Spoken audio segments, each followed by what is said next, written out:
الحمدللہ والصلاة والسلام علی رسول اللہ۔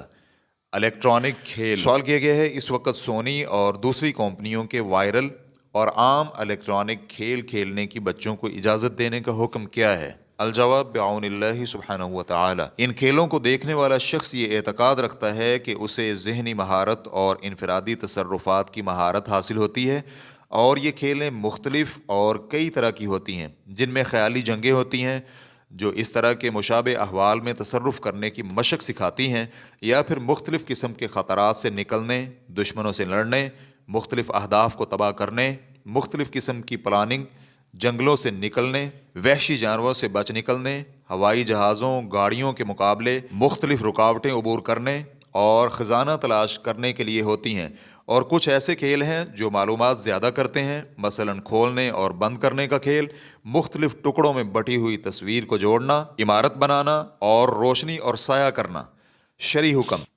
اسلام تفریح کرنے اور مباح وسائل کے ساتھ مباح قسم کی لذت حاصل کرنے سے منع نہیں کرتا۔ اس طرح کی کھیلوں میں اصل اباحت ہی ہے، جب تک یہ کھیل کسی شرعی واجب میں آڑے نہ آتی ہو، مثلا نماز کی ادائیگی اور والدین کے ساتھ حسن سلوک، اور نہ ہی یہ کھیل کسی حرام کام پر مشتمل ہو۔ ان کھیلوں میں سے بہت زیادہ حرام ہیں۔ نیز ان کھیلوں میں یہ کھیل بھی شامل ہیں، وہ کھیل جن میں بہتر زمین والوں اور آسمان والے شریروں کے درمیان جنگ کا تصور پیش کیا جاتا ہے، اور اس طرح کے افکار اللہ تعالیٰ پر اتہام یا فرشتوں پر طعن پر مشتمل ہیں۔ وہ کھیل جن میں صلیب کو مقدس بنا کر پیش کیا جاتا ہے اور یہ دکھایا جاتا ہے کہ صلیب سے گزرنا صحت و قوت بخشتی ہے، یا پھر روح واپس لے آتی ہے، یا کھلاڑی کو روح زیادہ دیتی ہے۔ اور اسی طرح وہ کھیل جن میں عیسائی تہواروں کے کارڈ کی ڈیزائننگ کرنا ہو،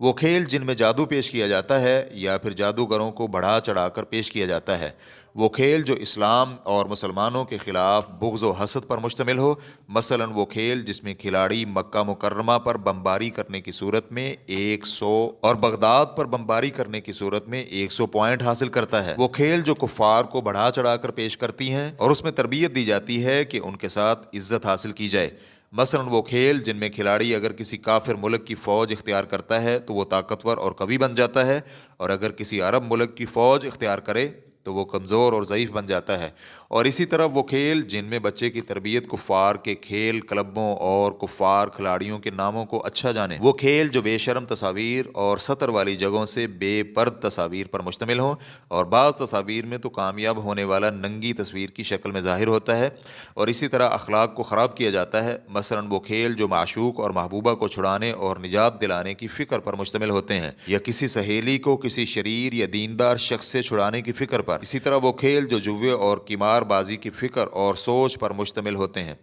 موسیقی جس کی حرمت شریعت اسلامیہ میں ہر ایک کو معلوم ہے، کسی سے مخفی نہیں ہے، جسم کو نقصان اور ضرر دینا، مثلا آنکھوں یا اعصاب کو نقصان پہنچانا، اور اسی طرح وہ آوازیں جو کانوں کے لیے نقصان دہ ہیں۔ نئی ریسرچ یہ ثابت کر چکی ہے کہ یہ کھیلیں بچوں کے اعصاب کو کمزور کر دیتی ہیں اور ان میں عصبیت پیدا کرتی ہیں۔ جرائم و دہشت گردی کی تربیت دینا اور قتل و غارت کو آسان کر کے دکھانا اور جانوں کو قتل کرنا، جیسا کہ مشہور کھیل ڈوم میں ہے۔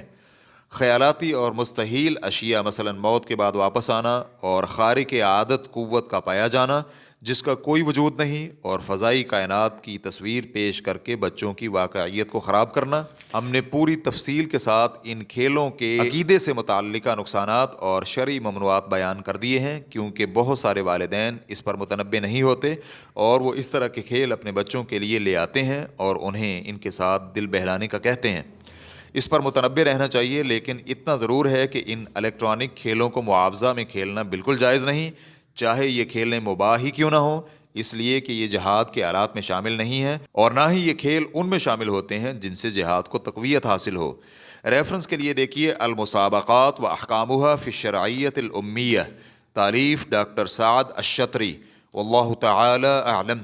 اسلام کیو اے ریکارڈنگز، مؤسسۃ الشیخ محمد صالح المنجد، المملکۃ العربیۃ السعودیہ، فتویٰ نمبر 2898۔ والسلام علیکم ورحمۃ اللہ وبرکاتہ۔